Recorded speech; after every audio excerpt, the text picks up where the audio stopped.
Sweden, a civilization you either love or hate. Characterized by a huge blue mass of charging Karelians, can they defend against Spain's strongest strategy? Let's find out.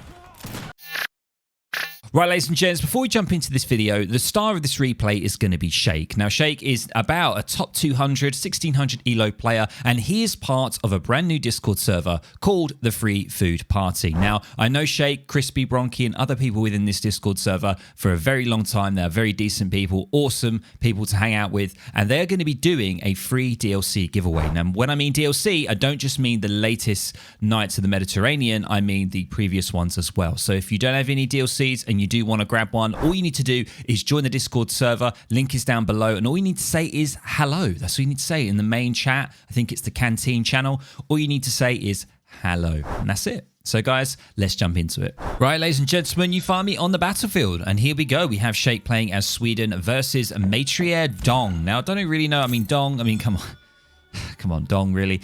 So I don't really know to call him Dong for the entirety of here, but we'll call him Matri. Let's say Matri. It's probably a bit nicer. So on the right side, we have Shake here as Sweden in the cyan. On the left side part of the map, we have Matri playing as the Spanish in the pink. So as I mentioned, the sort of build order that Shake is going to be doing here, most likely 90% of this build order is pretty much going to be the build order that you can find on their new Discord server, the Free Food Party, which I've already mentioned.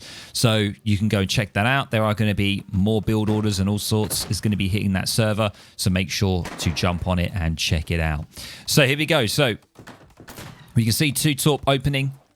And if you're wondering, Widgie, the sounds, that they sound really different. What's with the gunshot sounds and stuff like that? That is part of a mod. There is a enhanced sound mod that you can get, and this is actually you can use this mod on any ranked game you play, anything. It's completely 100% compatible. I'm just playing around with it for now. I don't know if I'm going to stick with it forever, but it's just nice to switch it up and get some different sounds. So I hope you guys enjoy that, and let me know down in the comments below what you think. So we do see now Shake is grabbing a 90 wood treasure. Absolutely huge. That's going to be great for him because, as you know, Swedes do need to build them torps, and they need to build them pretty darn quickly. So that's really nice to see. And he's going to be moving out into the middle of the map. And this is one of my favorite maps, by the way. I really enjoy this map. Let's put the field of vision on Shake here. He's going to be opening up with the 3 settlers. If we have a look at his deck, this is his deck right here. So there's a few cards here that are really, really sort of key for Sweden. You've got the Dominions card here. You can either switch that for 700 wood, which delivers 4 Torp wagons. You've got an interesting one here, House of Bernadotte, which basically all heavy infantry has 15% HP. I think that's a new card. I mean, it looks very strange. It's a team card, but very interesting. And you've got, obviously, some of the standard ones. You've got the Engelsberg Ironworks, Blueberries, and, of course, Blackberries for later on in the game.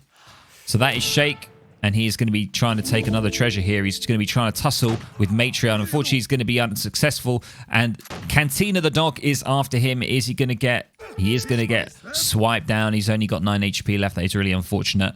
But he did grab that 90 wood, so it's not the end of the world.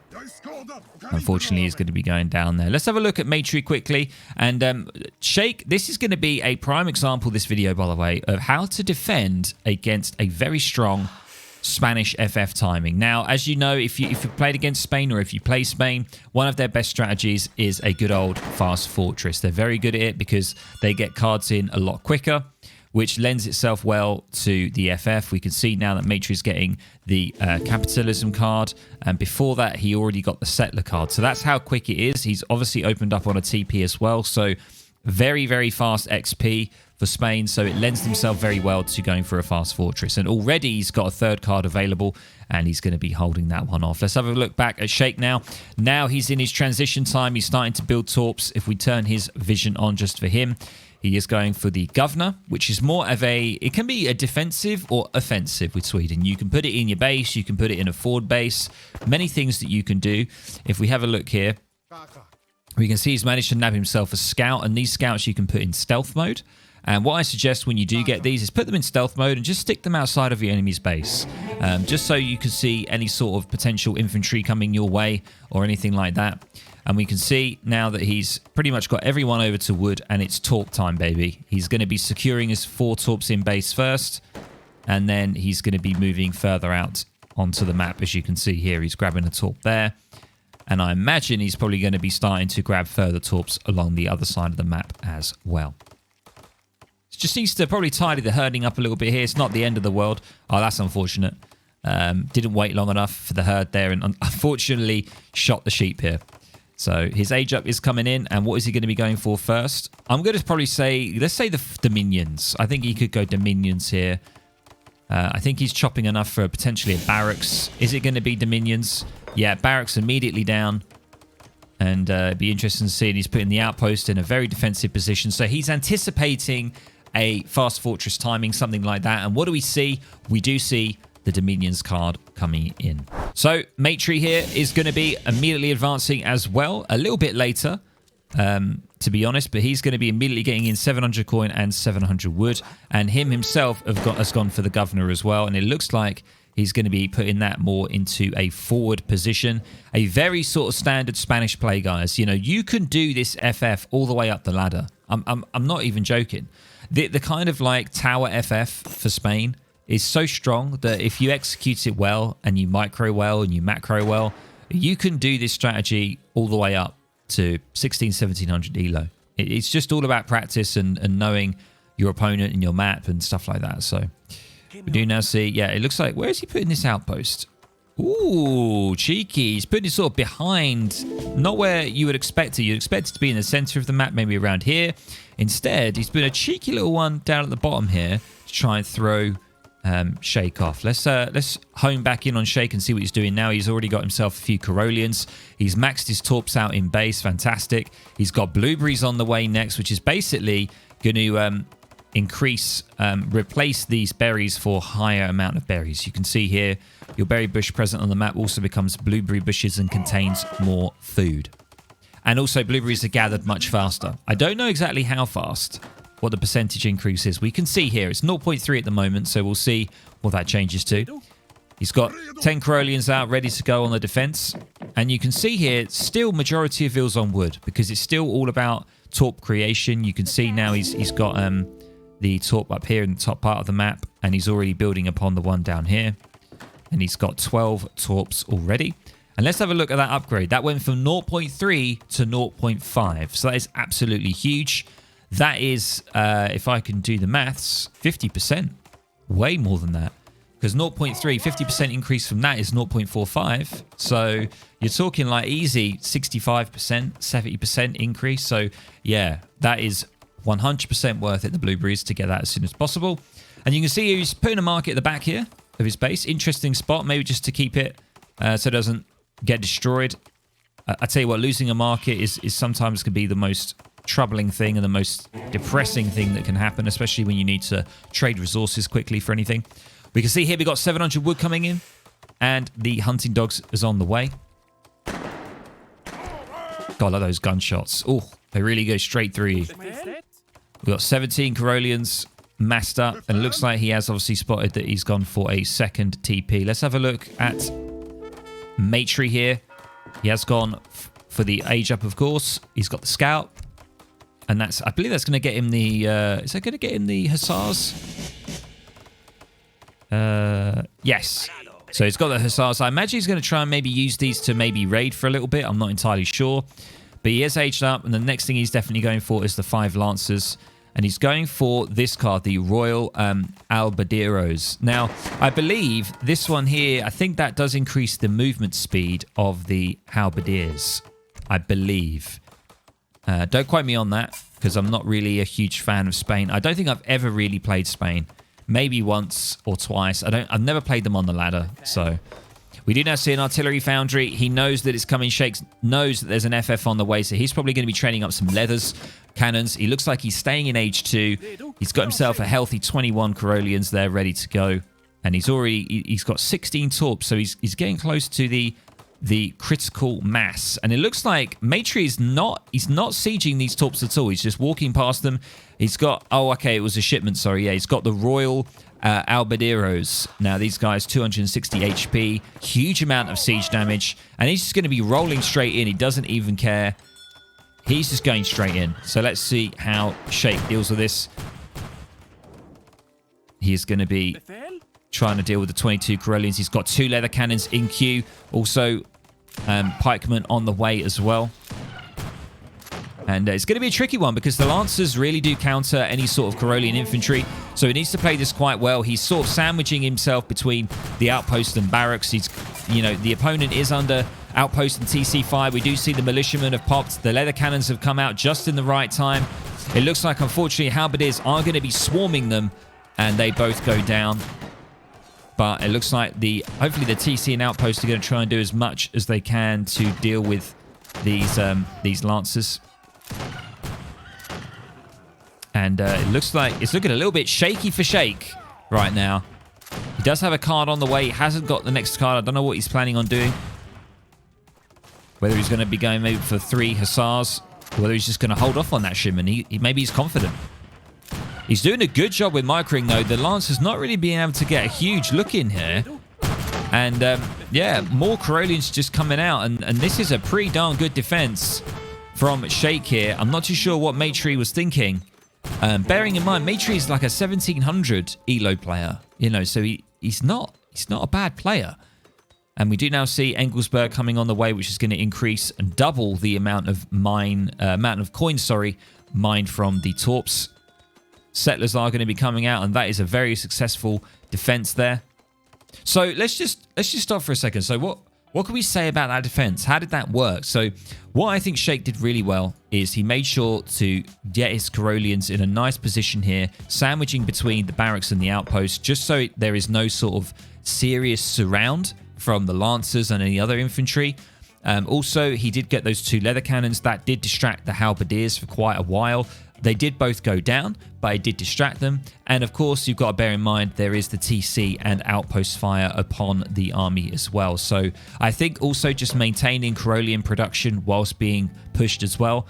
I think the combination of that really well, and some nice micro there, just making sure that the least amount of Corellians are being hit by the Lancers. So Lancers obviously do counter infantry, definitely do counter Corellians, but the way that he played it there meant he could minimize losses, and he managed to come out on top. And he's still got a decent economy. 16 Torps. They haven't been sieged, or no damage has been dealt to them by Matry either. So yeah, very interesting. It looks like Shake is going to be staying in Age 2. He's feeling like a good counter-offensive here. He's got the Engelsberg coming in. He's now got 2 leather cannons coming in from behind. So looks like for now he's going to be playing in Age 2. And you can still see, look at the macro. Look at the macro. You can still see it's pretty much just food and wood. Your Torps should be carrying you on gold. So it should just pretty much be food and wood and just producing maximum Torps. We can see there's still 16 on the map. And now he's going to be pushing on this TP line. And you can see that what is Matry up to? He is gathering quite a lot of coin. He's got nobody on food, though. So I imagine he's probably going to be going for the Scottish Highlanders. Maybe he's saving up for... No, he was saving up for falconets. I see.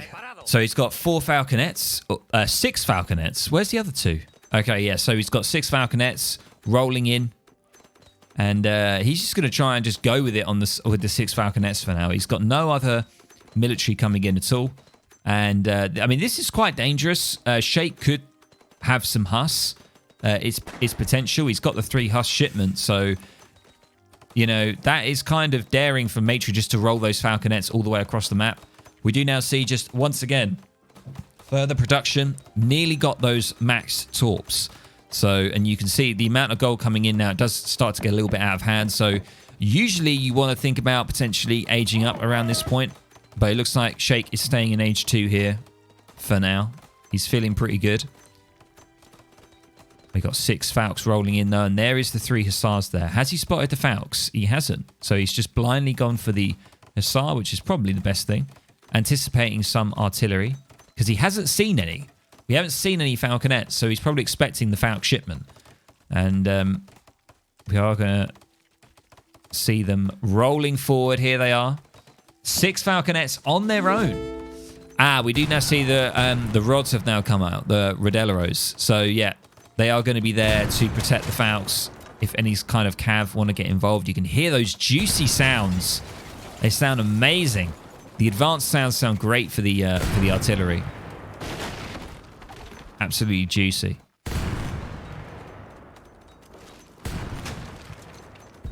And it looks like Shake's got his own artillery, though. He's got 5 leather cannons. He's got the 3 hussars. He's going to be sending those round the back so he can see if he can try and get them from behind.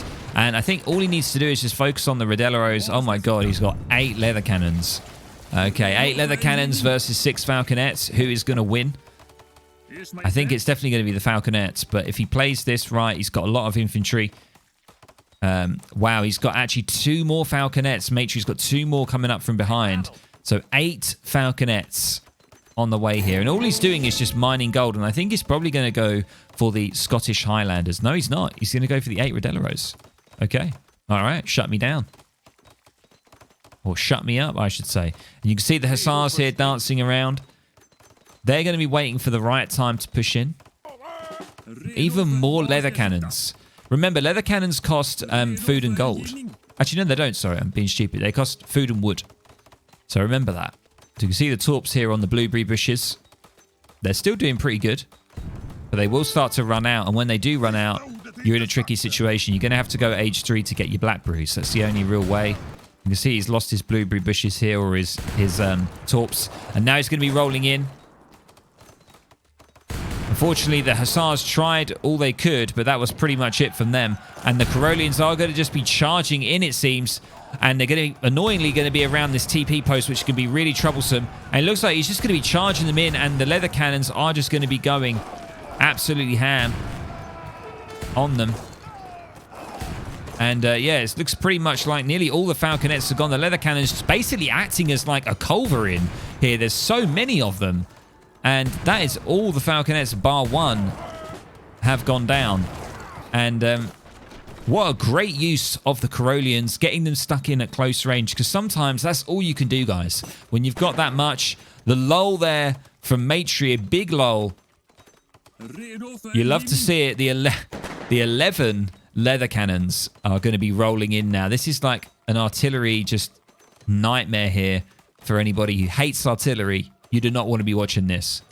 Shake just coming in with the yes. That is how you do it, yes. And Matri now has, yep, the Scottish Highlanders are going to be coming in.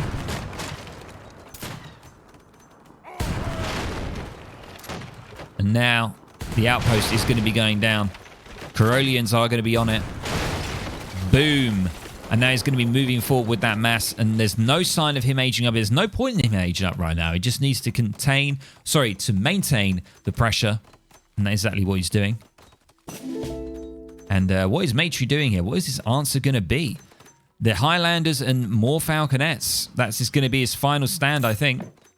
The Highlanders being a very sort of heavy infantry, mercenary unit.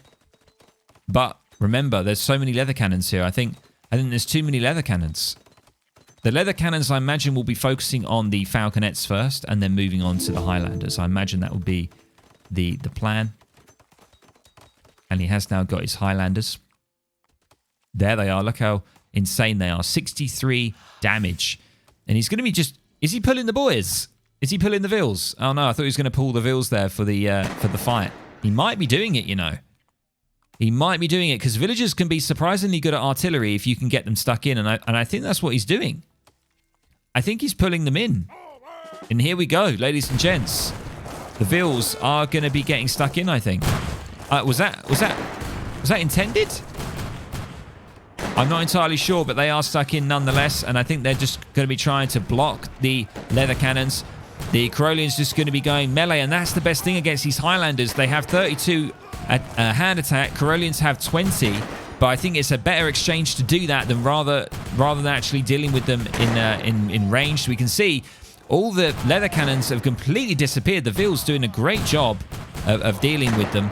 And there's not many Highlanders left. There's only 3 Highlanders, I think, and the rest are just villagers. So he's just going to be focusing them down. And there it is, guys. The GG. Wow. What an absolute crazy game there. The mass of leather cannons. That is just wild. You can see now with the Engelsberg card, look how much gold Shake is getting in. He's got 1,000 gold there stacked up. He's got so much wood as well. I mean, he could do lots of things with that. You know, you could build a few more torps. You could get... you could just trade some of that in and then start to go for your age up. Lots of things you can do. But I think this was going to be the main fight here that was going to decide it. And it definitely did. Shake taking the game there. And I think also, like, just remember, like, you know, going for the villagers, sometimes pulling the vills can be good, because villagers are surprisingly good against just meleeing artillery. So don't be afraid if you really need to deal with artillery, pulling off some of the vills and getting them stuck in. It definitely can help. So there we go, guys. I hope you really enjoyed this. Once again, this kind of build order, you can find this on the Free Food Party Discord that has just sort of been released sort of to the public, you could say. So the link is down below. And of course, just let them know that you're here. Say hello in chat and you will be entered into the DLC giveaway if you want to get a few DLCs. And there we go, guys. Hope you really enjoyed it. Let me know down in the comments below what you think about the advanced sounds as well, the different sounds that I've got on the game. What do you think about that? And also about this kind of defense here from Sweden. I think, you know, Sweden were seen as a really low tier civ, but then with the recent change with the food, the starting food, it means it makes Sweden a little bit more competitive, and I'm starting to see them more on the ladder. So if you enjoyed this, guys, and if you're going to try any of these strategies out, please do let me know. If you found this useful, entertaining, all that good stuff, please feel free to drop a like, and I'll catch you in the next video or the next stream. Catch you later, guys. Bye.